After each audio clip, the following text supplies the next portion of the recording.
Let's take a look at other forms of chemical equations we can write for precipitation reactions, as well as some other reactions, but we're just going to take a look at it for precipitation reactions. And these are the molecular, complete ionic, and net ionic equations. So let's take a look at each piece by piece. We'll start off with the molecular. And in the molecular equation, we write everything as compounds.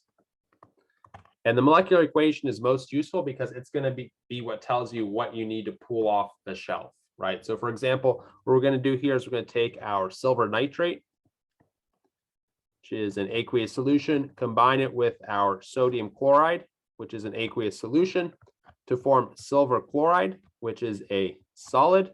So this is a precipitation reaction, and some sodium nitrate, which is aqueous as well. And our equation here is indeed balanced. So that's our what's known as our molecular equation. We write everything as a compound. Next up is our complete ionic equation.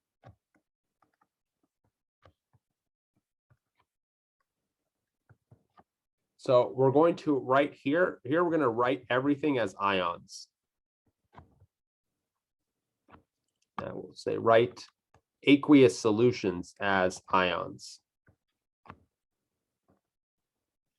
And what this one does is it gives us the most realistic picture of what's actually happening on a molecular level. For example, the silver nitrate is an aqueous solution. So when you put that into water, it doesn't really exist as silver nitrate anymore. It exists as silver ions floating around in solution and nitrate ions floating around in solution, but they're no longer really chemically bonded to one another. So that's what we're going to demonstrate through the use of this complete ionic equation.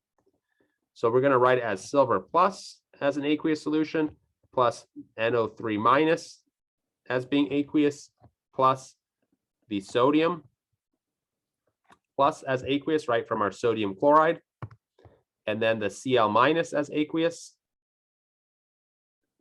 And what that's going to give us is our Na plus still as aqueous, right, from this sodium nitrate that's still aqueous, and NO3 minus that's still aqueous. And then finally, AgCl. We're going to keep this together because now it's a solid, and so it is indeed chemically bonded to one another, right? And so the complete ionic gives you the most realistic picture of what's happening in solution, right? In our solution, we have these four ions mixed together, and then they transform into this solid, which is chemically bonded to one another, and then these ions, which are just floating around in solution. All right, and then finally, we have the net ionic equation.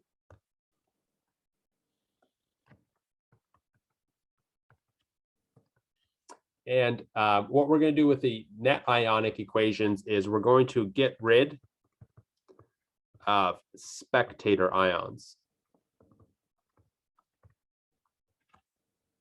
And what the net ionic equation is going to do is it's going to tell us what is actually happening.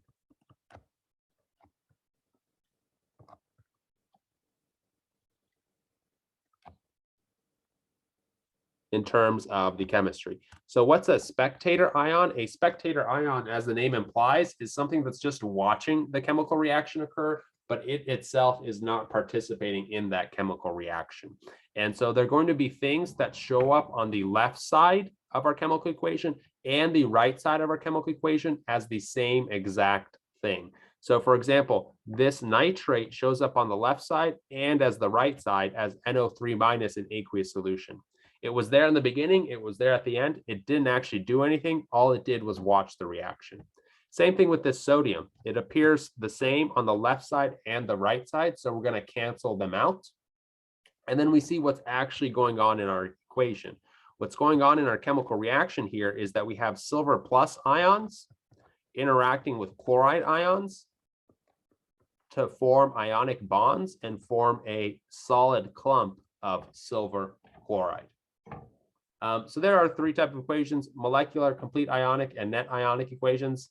Honestly, I don't think it's the most important fact, but we'll do a little question here and there about it.